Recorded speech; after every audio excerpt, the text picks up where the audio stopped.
Welcome back. Thank you for tuning in to 11's Dirt Life. Today we're going to talk about our new JK. We added another Jeep to our household, and I'm going to talk about who it's for, why we got it, how we got it, what our plans are for it. So first off, let's just start off with who it's for. So it's for my stepdaughter. She just turned 16, recently got her driver's license.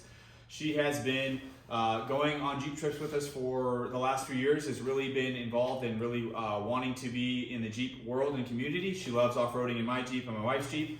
So when it came time for her to start getting ready to get her license, all she was talking about was wanting a Jeep. So my wife and I wanted to really make that happen if we could. That meant for us it was probably going to be a TJ price point. So we've been looking at TJs for a while now, trying to find something, not wanting to settle for an old TJ. A lot of the TJ market has some older clapped out vehicles. So trying to find something that was clean, that was in our price point. We're just trying to be patient with that. Hadn't found anything that was really something we felt like we wanted to get at that point.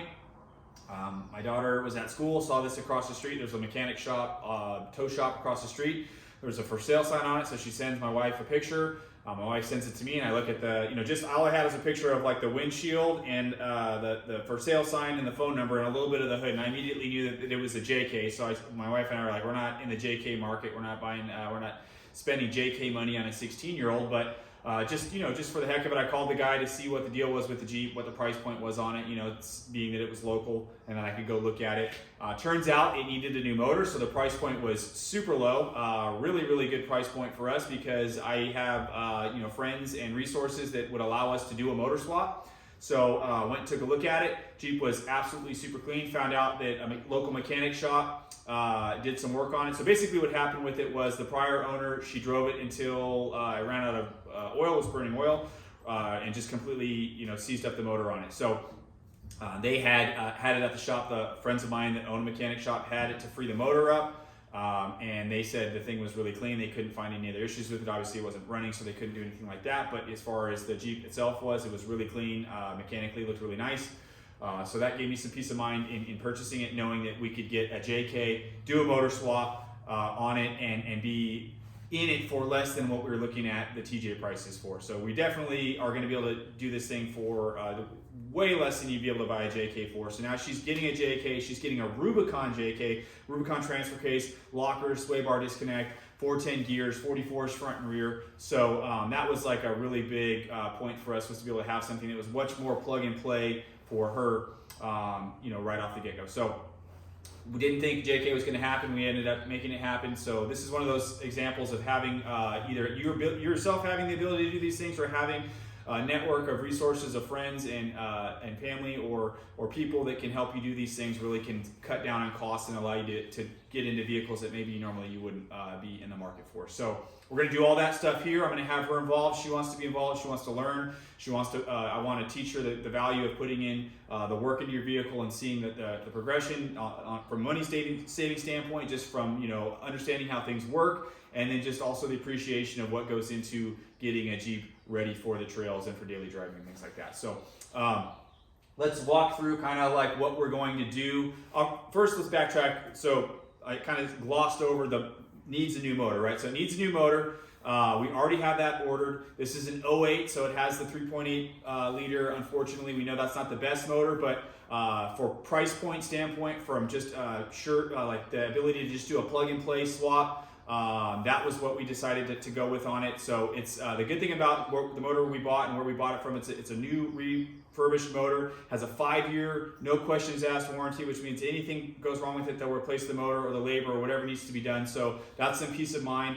They've also addressed some of the issues with that 3.8, some of the problematic issues that those had coming out of Jeep, OEM. Those have already been addressed in the new motor. So we got a little bit of peace of mind on that, and having a new no mileage motor going into this vehicle. So it's a super clean Jeep. There's no scratch, no dents, no dings. The interior is super clean. The exterior is super clean. It's never been off-road. You can tell there's no scratches on skids, no scratches on the axles, no scratches on the rock sliders. If it has been off-road, it's been really, really mild, really timid type stuff. So really happy to get it really clean like that. And then we're going to do this, like I said, we're going to do the swap here, straight back to a 3.8.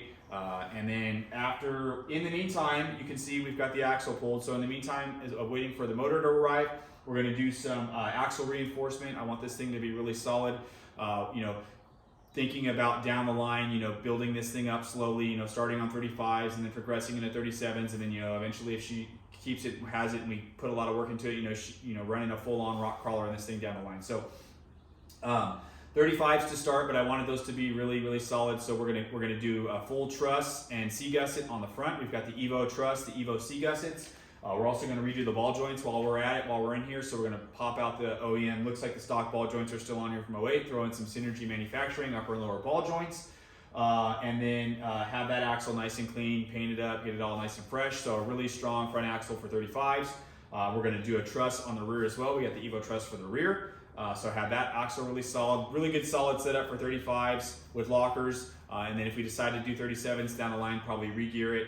And then maybe do some chromolys and things like that. So I think that's a really solid setup for a 35-inch tire. And then let me grab the camera and I'll kind of show you what we're going to do with that, and then I'll kind of talk you through some of the other stuff we're thinking about doing or wanting to do. You know, not all this is going to happen overnight. Obviously, this is a vehicle for a 16-year-old. We want it to be nice for her to wheel and to drive. You know, my number one thing is drivability for her, having it comfortable to drive and safe to drive. So getting those ball joints done, getting the axle reinforced. So still need to pull the knuckles off, the shafts out, press out the ball joints. We're going to do all that here, get the gussets welded on, the truss welded on, and then put all this stuff back together, press the new ball joints in. So I've got a buddy coming over to do the welding, which is nice. Again, another one of those things that helps out on cost and things like that. So we'll get all that welded up nice and clean for her. You can see here, this is the front truss bracketry, and it also comes with a front track bar bracket, so we can relocate the track bar if we need to. Here's the Evo rear truss, and then you've got your C-gussets in that box and ball joints in those. I'm not going to open those. I'm sure most of you probably know what those look like. So get this axle nice and reinforced, and then, you know, this is like not necessarily going to happen right away, but sooner than later. Get this bumper off, get a nice stubby bumper on there, get these fenders off. You can see they're pretty weather faded, so get those off, get something clean on there to make it look, just give it that nice look, that nice clean look, and then get some weld on sliders down the line. We'll start off with the Rubicon rock rails. We're not going to get her into anything too crazy, so those will, be sufficient for the start. So as you can see with the axle out, this is the ideal time to do the lift because, you know, you've got everything pulled apart. This is the easiest it's ever going to get as far as getting the coil in there, getting the control arms on there and things like that. That being said, I'm not sure that we have full on like all, you know, 8 control arm lift and everything in the budget for us right now. So we might just start on the smaller scale, you know, some springs and some shocks. And then maybe a lower adjustable control arm to get the axle pushed where we need to, and then work our way from there, like piece it together over time. So that would be a good setup. I'm going to check the brakes and everything on it, make sure all that stuff works really good. But as we are right now, everything's really clean. As you can see, the body's really nice and clean, no dents, no dings, no nothing. Interior is really clean. It was really well taken care of.